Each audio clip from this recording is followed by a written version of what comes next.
All right, so pattern 4. We're going to jump into this one.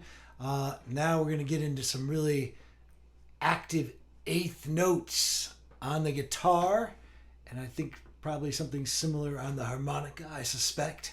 We'll find out. And so for this one, once again, going back to that groove chart, now we're going to play this riff here. This is what it sounds like on the guitar.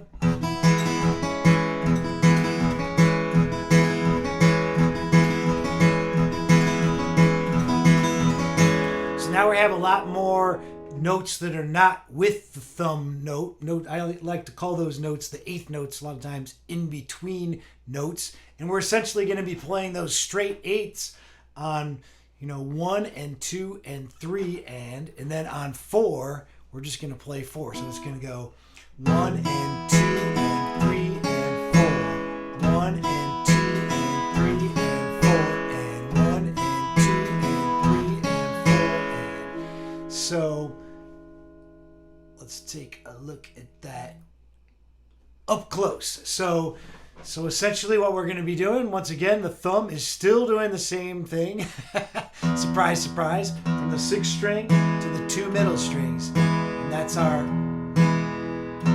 boom chuck. Now the cool thing in this one is we're going to add in these open, 1st and 2nd open with your 1st finger. We're going to add that in after the 1st bass note and after the 2nd bass note. And then the 3rd bass note, we're going to put the pinky down here on the left hand to the E6, and we're going to go bass note and then hit the 2nd string. And then we're going to hit the thumb on the 2 middle strings to end it. So all together, that's thumb, finger, thumb, finger, thumb, finger, thumb. Thumb, finger, thumb, finger, thumb, finger, thumb.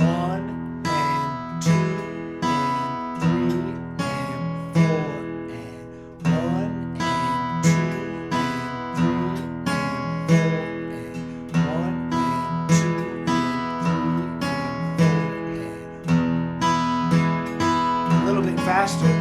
1, 2, 3 and 4 and so you should count 1 and not 1, 2, 3, 4, right, Joe? Yep. 1 and 2 and 3 and 4 and 1 and 2 and 3 and 4 and 1 and 2 and 3 and 4 and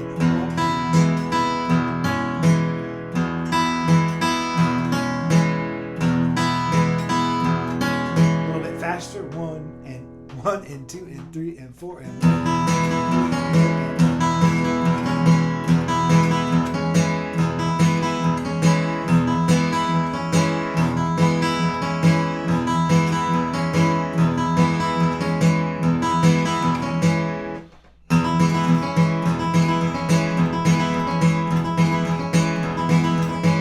Again, notice I'm still keeping that arm in motion, right? I'm not doing this with the wrist.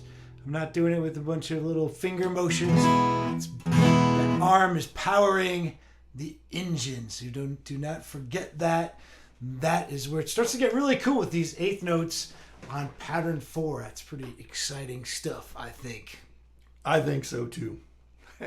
So what do we have for the harmonica? All right. Pattern 4. We got a little bit of wizardry going to be happening here doing pattern 4 on the harmonica. There are no eighth notes here for pattern 4, but there is the fantastic tongue switching that is going to be happening here. So basically we're going to play hole 3, taking the tongue off, playing the chord, and then only moving the tongue over so that we're playing hole 1.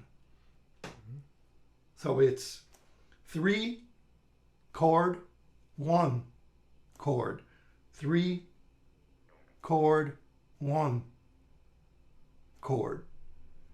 But and when you do that, it's really, really wise to try not to move your jaw. It's all you're doing is just moving your tongue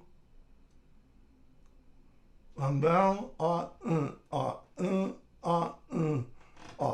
Try not to move your jaw. If you move your jaw, that's just extra work that it's not going to make you sound better. It's going to make it feel like you're working harder. The other thing is that the breathing is even more challenged. So we are breathing out on hole 3. In.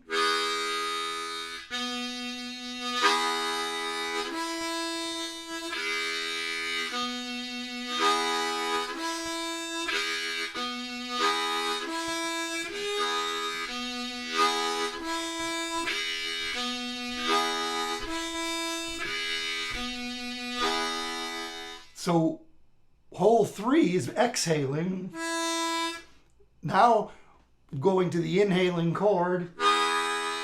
Hole 1 still inhaling. Back to the inhaling chord again. So it's chord. And then on that exhale note, we got to really dump our air in order to get back into the lower range of breathing. See.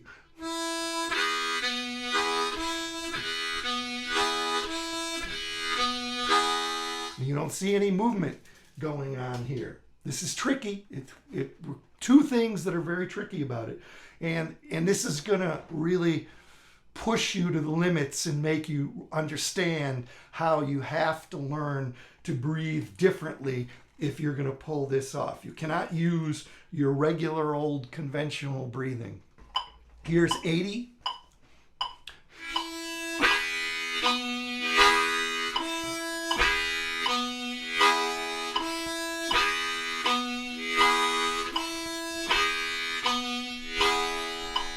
And 90.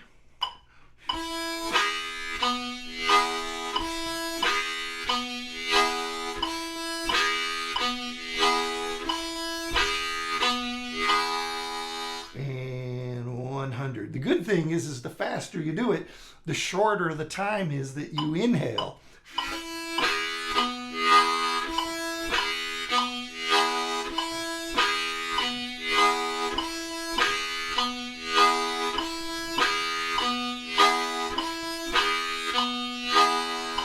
And you want those two chords to be the same. I know you probably will have a tendency to want to play hole 1 exhaling, but that's a huge no-no. It's a huge no-no. We're basically going from the root note of the chord to the 5th of the chord, which is hole 1 inhale. That's the 5th of the chord. So it's going to push you to breathe differently and more skillfully. Cool. Should we try that one together? I'm into it, man. Bring All it right. on. So, and one thing I did want to mention too is, in this riff, Joe and I are doing different things. I'm really emphasizing the 8th notes. Joe's pretty much playing quarter notes. And I did want to say that a lot of times that's the case because that creates interesting layers sometimes when we're doing different things. So this is a good example of it. But, okay. I think I'm ready. So let's see. 1 and 2 and 3 and 4 and 1 and 2.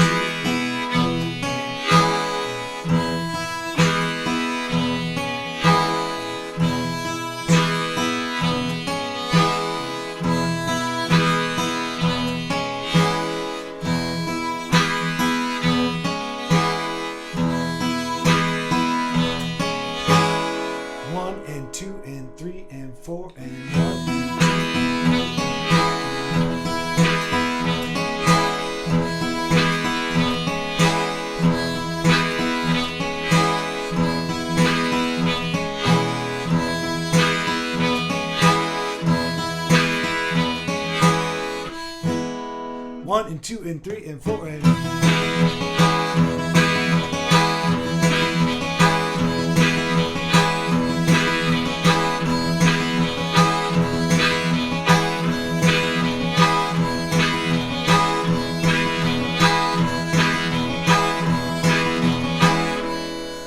cool.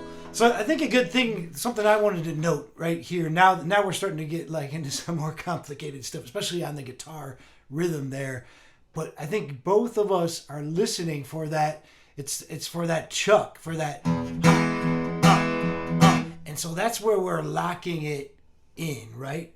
That's the main thing. We lock in on that, and the other stuff kind of falls in place around it, I think. So even though we're counting those 1 and 2 and 3 and 4, and we're in our minds in trying to go chuck, chuck, chuck, chuck, chuck. So we both know that that's the spot that we're going to connect on this particular groove. Yeah. And part of the thing too is the harmonica is not a very good boom instrument. It is a very good chuck instrument. So that's why we're matching up there.